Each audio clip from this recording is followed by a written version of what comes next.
ये जो रियासती रिट का इस्तिलाह है ना, ये सुनते सुनते कम से कम मेरे कान पक गए हैं। मुझे याद है कि मेरे बचपन में तो मैंने ये परिंदा देखा था।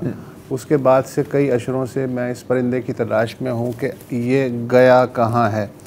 हम ये तो समझ सकते हैं कि बलूचिस्तान है या खैबर पख्तूनख्वा है या शुमाली सिंध के बाज़ हिस्से हैं, वहाँ कई दहाइयों से मुख्तलिफ़ शक्लों में रियासती रिट को संजीदा चैलेंजेस दरपेश रहे हैं और अब भी हैं।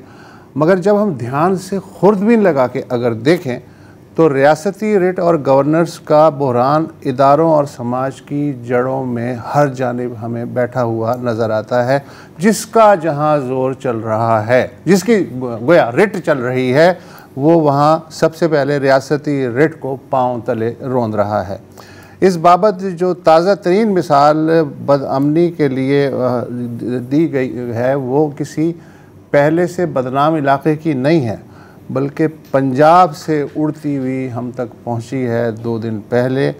पंजाब जिसकी हुकूमत अक्सर दीगर सूबों को ताना देती है कि गवर्नेंस देखनी होवे तो साढ़े पंजाब विच आओ। ख़बर यह है कि 6 जनवरी को यानी 2 दिन पहले सुबह के लगभग 5 बजे कम से कम 8 मुसल्लह अफराद फैसलाबाद की तहसील तांदलियावाला के थाना सदर के अंदर कूद गए और वहाँ के लॉकअप में नज़रबंद 3 अफराद को अंधाधुंध फायरिंग करके मार डाला।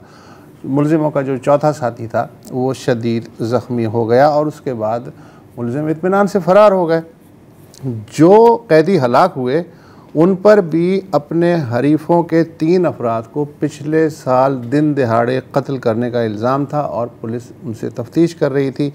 और पुलिस ने इन तीनों को, चूँकि इनकी दुश्मनियां हैं बरादरी की सतह पे, तो पुलिस ने कहा कि जी इनकी जानें जो हैं अगर इन्हें थाना सिटी में रखेंगे तो गैर महफूज है, तो बिल्कुल बराबर का जो थाना सदर था जिसकी दीवार मिलती है वहाँ इन्हें मुंतकिल कर दिया गया ताकि हम उनकी ज़्यादा बेहतर हिफाजत कर सकें। कहा जाता है कि जहाँ इन तीनों कैदियों को रखा गया थाना सदर, उसकी नफरी है 64, लेकिन जब ये हमला हुआ है तो वहाँ सिर्फ 4 एहलकार मौजूद थे और उनमें से सिर्फ एक उस लॉकअप की संतरीगिरी कर रहा था जहाँ ये तीनों मुलजिम मौजूद थे।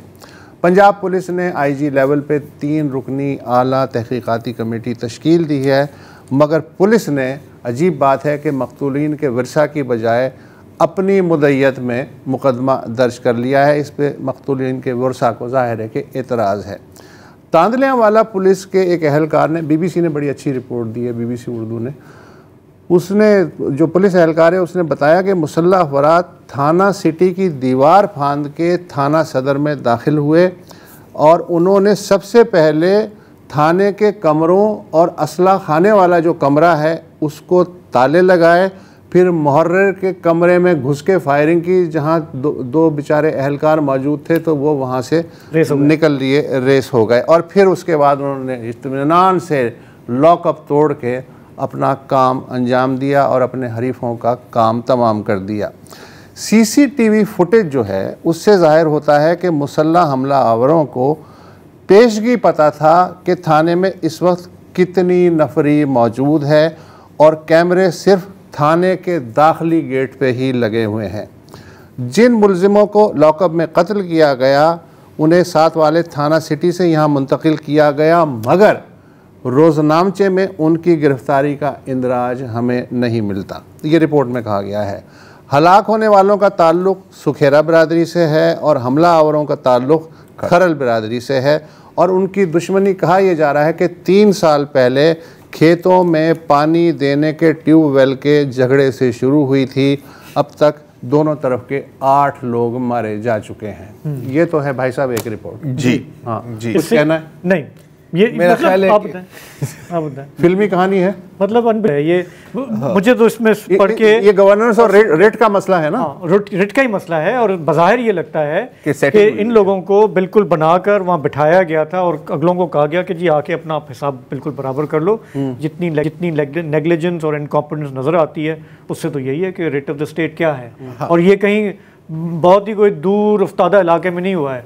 ये आपका जो इलाका है वो फैसलाबाद है वाला। नहीं आई मीन आप ये चेक करें ना कि पहले वो गेट से दाखिल होने की कोशिश की, फ्रंट गेट से, जब वो पता लगा कि लॉक है तो फिर सीढ़ी लगाई, सीढ़ी से थाने की छत पर, फिर छत से नीचे, तो मतलब पूरा एक थाने की सीढ़ी से दूसरी थाने में कूदे, दूसरी थाने की में कूदे। और ये जो था, मुझे पता नहीं अब आपने इसका जिक्र किया या नहीं किया, कि उनको दूसरे थाने में शिफ्ट किया था क्योंकि वो हाई सिक्योरिटी, ऐसा ही और हाई सिक्योरिटी आपने चेक किया, और हाई सिक्योरिटी में 3 बंदे मामूल थे।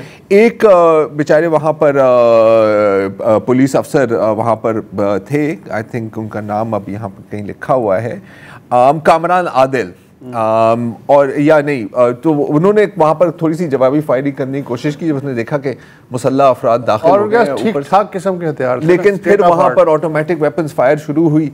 और अच्छा, एक पुलिस, पंजाब पुलिस की टेक्निक मैंने सुनी है, हो सकता है दूसरे सूबों में भी हो, जहाँ इस तरह की बरादरियों की लड़ाइयाँ होती, मतलब सेंट्रल पंजाब में आपको मुस्तकिल बहुत सारे इलाकों में जीती जागती पंजाबी फिल्में जो है ना, वो सुल्तान राही और मुस्तफा कुरैशी के ज़माने की लिविंग फिल्में जो हैं वो चल रही होती हैं। वहाँ कई ऐसे ख़ानदान हैं जिन्होंने अपने गांव छोड़ा अपने बच्चों के समेत, और वो शहरों में आके बस गए और उन बच्चों के साथ गार्ड्स चलते हैं, हालांकि उन बच्चों का कोई लेना देना नहीं है, जो दुश्मनी उनके पुरखे कर रहे हैं। अच्छा, इस दौरान इस तरह की वो ज़िंदगी गुजारी। पुलिस की टेक्निक ये होती है कि दो हैं ना बरादरियाँ या गैंग्स, एक गैंग पे हाथ रख दिया, फलाना उथे है, उसने मुखबरी कर दी, वो उन्होंने जाके उसे उड़ा दिया, फिर उस गैंग को बता दिया, दो बंदे होते हैं, तो वो आपस में लगे रहे। ये भी एक तरीका है, एक तो पुलिस मुकाबला होता है, दूसरे ये कि गैंगस्टर्स जो हैं उनको अगर आप रियल टाइम इंफॉर्मेशन दे दें तो उससे भी खात्मा हो जाता है। ये भी जराइम को ख़त्म करने का एक तरीका ही समझिए, नेचुरल पेस्ट कंट्रोल, ये है कई जगहों में देखा है। अच्छा, एक और बड़ा मज़ेदार जो केस है वो आया है इस साल के पहले दिन का, लाहौर का सब्ज़ाज़ार थाना है, उसमें कत्ल का एक मुकदमा दर्ज किया गया। इम्तियाज़ नामी एक शख्स ने उस्मान को एक कॉन्ट्रैक्ट दिया कि आप मेरे जो साले साहब हैं, यानी मेरी बीवी के भाई, उन्हें आप मार दें। क्यों मार दें? कोई मकान दिया था, उन्होंने अपनी बीवी को तोहफे में, फिर कोई झगड़ा हो गया, उन्होंने मकान वापस मांगा, तो उन्होंने कहा मैं अपने भाई से बात करके बताऊंगी। तो बहरहाल ये घरेलू झगड़ा था, तो उन्होंने एक उस्मान नामी शख्स जो है उसकी खिदमत हासिल की कि तू जाके मेरे साले को मार दे, और मुआवजे के तौर पे ज़ाहिर है मुआवजा है, कॉन्ट्रैक्ट किलर है, मुआवजे के तौर पे एक मोटरसाइकिल और उम्रे के 2 टिकटों का वादा किया। उम्रे के 2 टिकट, अब वो मिले नहीं मिले, लेकिन वो उस्मान जो है वो पुलिस ने पकड़ लिया उसे। अच्छा,